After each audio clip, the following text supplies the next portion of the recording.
ওইখানে একটা লোক অসুস্থ, একটু হাসপাতাল নিয়ে যেতে হবে, কিন্তু ওনার কাছে ভাড়াও নাই, একটু নিয়ে যাবেন কি না? আমার প্রশ্নটা হয় নাই। আচ্ছা ওরা ভাড়া না থাকলে আমি দিয়ে দেবো, সমস্যা নাই। দুই তিনজন আরে বলছি বুঝছেন, কেউ নিয়ে যেতে রাজি না, যে ভাড়া নাই আমি নিয়ে যাব না, আবার ওখানে নিয়ে পড়া লাগবে আমার বিপদে। দুজন গাড়ি চড়িয়ে 100 টাকা করে ভাড়া আছে, যে নামিয়া আমার কইতেছে ভাই আমার কাছে টাকা নাই, 50 টাকা আছে, যাও। এরকম কি হয়? মানুষ বিপদে পড়লে কি নিয়ে যান? আমিও অনেকেই নিয়ে যান। বাবা একটা কথা কি জানেন, যে এত কিছু হোক আর না আমারও হোক, বিপদ একদিন হতে আপনি পারে। মানুষের যে কোনো আপনি মনে করেন যে দুনিয়ার 10 মানুষের একটা মানুষের বিপদ হবো, আপনি আগে যাবেন, অ্যাকশন দেখবেন, আপনি যে কোনো টাইমে কোনো না বিপদে আটকাবেন না।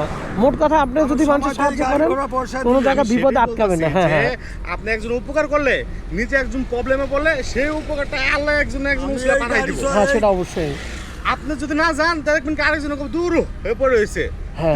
আমরা মানুষ, মুসলিম, হয়তো আপনি হিন্দু হতে পারেন বা আমি মুসলিম হতে পারি, দিন শেষে সবাই মানুষ।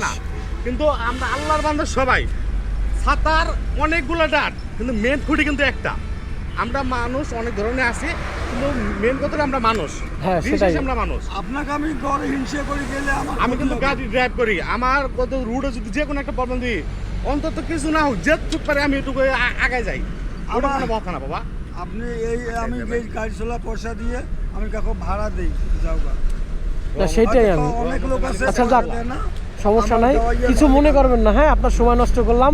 আমি আসলে দেখলাম যে আপনি নেন কি না, ঠিক আছে? নেমু কেন, কিন্তু আমি জরিকেলের মধ্যে নাই। মানে কোনো ঝামেলার ভিতরে নাই, এই তো? আচ্ছা আচ্ছা, আপনার সারা এটা গাড়ি কি আপনার নিজের নাকি ভাড়া? এটা গাড়ি ভাড়া বাবা, ভাড়া কত আপনার? ভাড়া 300 টাকা, বেড়ে আসলাম 300 টাকা দেওয়া লাগবে। 300 টাকা। সারাদিনে আপনার ইনকাম হয় কয় টাকা? মানে ভাড়া মালিককে দেওয়ার পর আপনার কয় টাকা থাকে? কালকে পাইছি 170 টাকা। মানে সারাদিন ইনকাম করছেন, মালিককে দেওয়ার পর 170 টাকা আপনার রয়েছে। এমনি অ্যাভারেজে কয় টাকা থাকে? ওই দেখলেন 170, হয়তো কোনো দিন 400 থাকে, কোনো দিন 300 থাকে, কোনো দিন 200 থাকে, কোনো দিন নাই, ঘর থেকে দেওয়া লাগে। অ্যাভারেজে 200-500 টাকা তো থাকে। 500 টাকা 500 টাকা থাকে না বাবা, এখন মার্কেট খুব খারাপ, কপালে না দিয়ে গাড়ির হ্যান্ডেল ধরছে। 200-300 থাকে, এই তো? হ্যাঁ, 300 টাকা দিয়ে কি হয় রে বাবা? না, তা তো ঘর ভাড়া অবশ্যই 100 ঠিক। টাকা। 1 কেজি চালের দাম 70 টাকা। না, তা তো অবশ্যই ঠিক, বুঝতে পারছি। কি খামো আমি?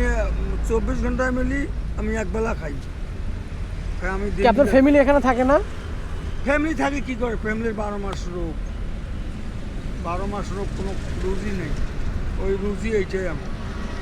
তাই 350 টাকা আমার ধরেন শুকরিয়া জানাবেন আল্লাহর কাছে। ওইটা হ্যাঁ, আল্লাহর কাছে ওইটাই তো। রোজগার করবেন, বিসমিল্লাহ করে রুটে বাইরেবেন, কর্ম ধরবেন, দিব আল্লাহ। হ্যাঁ সেটাই। কম দেখ বেশি দেখ। ওই তো আল্লাহ নিয়ে আল্লাহর উপরে বরকত রাখবেন, আল্লাহর উপরে ভরসা রাখবেন, মানুষের যতটুকু পারেন নিজের জায়গা থেকে না, সাহায্য চেষ্টা করবেন। না করছি। আচ্ছা শুনেন, আমি বলি, আপনার সময় নষ্ট করলাম, কিছু মনে করবেন না। না, না, আর মানুষে যতটুকু পারবেন নিজের জায়গা থেকে সাহায্য করবেন, নিজের সেফ থেকে। আপনি যেটা বলছেন স্বাভাবিক, এটা ঠিক না ভাই? ঠিক থাকে, যতটুকু পারবেন সাহায্য করবেন। দাঁড়ান, ধরেন, এটা আপনার আমি খুশি হয়ে দিছি, ধরেন, রাখেন, ঠিক আছে? আর মানুষের যতটুকু পারবেন সাহায্য করবেন, ঠিক আছে? না, আমি মানুষ টাকা দিয়া হোক বা আপনার গাড়ি দিয়া হোক বা আপনার দুইটা কথা দিয়া হোক, যেভাবে পারবেন সাহায্য করবেন, ঠিক আছে? আর আপনার সময় নষ্ট করছি। সেম কথা। আপনাকে বাবা আমি গড় হিংসা করি, আমি ফেলাই নেই। না, না। আপনার কাছে অসুস্থ হয়েছে। আচ্ছা উনি যে না না না, না না, ভাই চিনে না, ভাই জানেও না। হ্যাঁ, মাই বোনের কাছে আপনার কথা আমি বলছি। ও যে কি জন্য দিল আল্লাহ মালিকই জানে। উনি একজন আল্লাহর পক্ষ থেকে উসিলা হইয়া আপনাকে দিছে। এটা কি কেটে দিছে? একে দিতে পারছে না, আপনি দিতে পারছেন না। আরো তো 10 জন ইশকালা ছিল। ওর তো দিতে পারতো। হ্যাঁ, কিন্তু এটা আপনার রিজিকে ছিল। যে উনি আপনি একটু হলো হেল্প করতেন, হেল্প করতেছেন, আপনি এটা নিয়ে একটু ডাইল ভাত কিনা খাইতে পারেন, হ্যাঁ। আর নিজে একটু শান্তি পান একটু। কারণ আরো তো মনে করেন এখানে আরো 500 আরো রিশকালা ছিল, করতেছি। এটা আপনার রিজিকে ছিল দেখে আপনি পাইছেন। সামাই খাও ঈদ থেকে, হ্যাঁ। সামাই খাও ঈদ থেকে আজ পর্যন্ত আমার বাড়িতে ভালো তরকারি দিয়ে আমি এই পর্যন্ত ভাত খাইনি। তাই যাক, এটা দিয়ে আপনার যা মন চায় এটা কিনে খাবেন, ঠিক আছে? সত্য কথা সব বলছি। আচ্ছা ঠিক আছে। জন্য দোয়া করবেন। হ্যাঁ, মানুষের মনে করেন বাবা রিস্ক তো সবারই আছে, আমিও যে হইতে পারে, একজন হতে পারে, একটু হেল্প করার চিন্তা করলাম যে আমি একটু নিয়ে গেলে একটা লোক বাঁচতেও পারে, হ্যাঁ একটু উপকার হতেও পারে। সব জিনিসের মালিক সেই জানা। হ্যাঁ সেটাই। যাক, অনেক কথা বললাম, কিছু মনে করবেন না, ভালো থাকবেন। আল্লাহর উপরে ভরসা করে আসসালামু সবসময় আলাইকুম। ভালো জি থাকবেন। ভাই, ভালো থাকবেন। হ্যাঁ খোদা হাফেজ। ঠিক আছে ভাই, আসসালামু আলাইকুম।